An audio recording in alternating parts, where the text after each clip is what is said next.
አንድ ቄስ አንድ ጊዜ እንዲህ አሉኝ፣ በጣም አረሳቸውም። ግሸን አገኛቸውና ፎጣ ልግዛልህ አሉኝ። ውጭ ሀገር የሚኖር ናቸው። አይ አለኝ አሉ። አይ ምዕመናን ከሚገዙለት እኔ ልገዛለት ይሻለዎታል አሉኝ። እንዴት ሲባል አይ ምዕመናን ካባ ይገዙና አየው ያን ካባ እኔ ነኝ የገዛውላቸው ይላሉ አለ። እኔ ግን አልልም ብለውኛልና አረሳውም በእውነቱ ማለት ነው። አትሉም ትላላችሁ። ያኛውን ቢጫውን አየው ነጩን የዛ መሀል ያለውን እኔ ነኝ የዛሬ 3 ወር የገዛውላቸው። እንደዚያ ነው የምትሉት አይደለም? ያንን ቤተክርስቲያን አየው ያኛውን ረጅም ነው አያቴ ነው የሰሩት። ይገርማል። እንደውም አባቴ ደግሞ ሌላ ሊሰሩ ሲሉ ድንገት ሞት ቀደባቸው። ውሸቱን ነው እኮ አባቱ ሰርቆ ሙቶም ሊሆን ይችላል። ይህ ምጽድቁን ማለት ነው።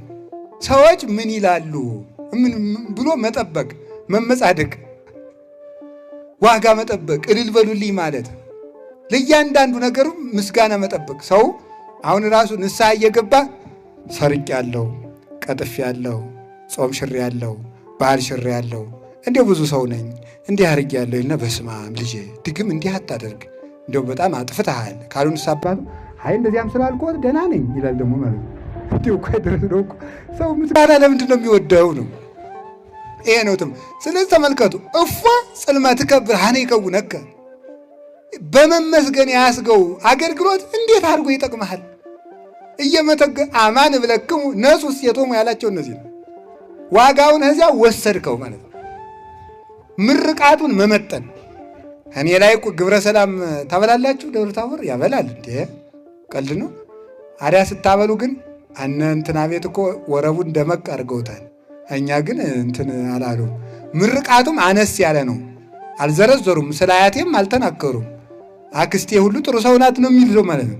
በእውነቱ ድሮም የመስጠት ዘር ናችሁ፣ እግዚአብሔር ይስጥልን።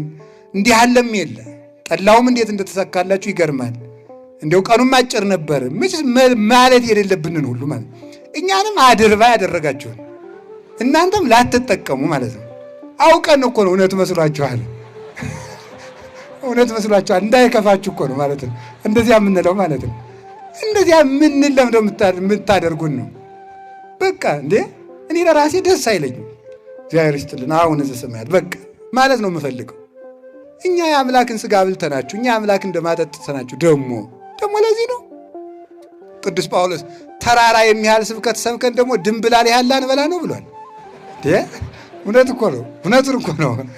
ክርስቶስን ያህል ጌታ አስተምረናችሁ፣ ኧረ እንዲያውም ይላል ቅዱስ ጳውሎስ ዓይናችሁንም ልትሰጡኝ ይገባ ነበር ነው የሚለው። ዓይናችሁን ልትሰጡኝ ይገባ ነበር።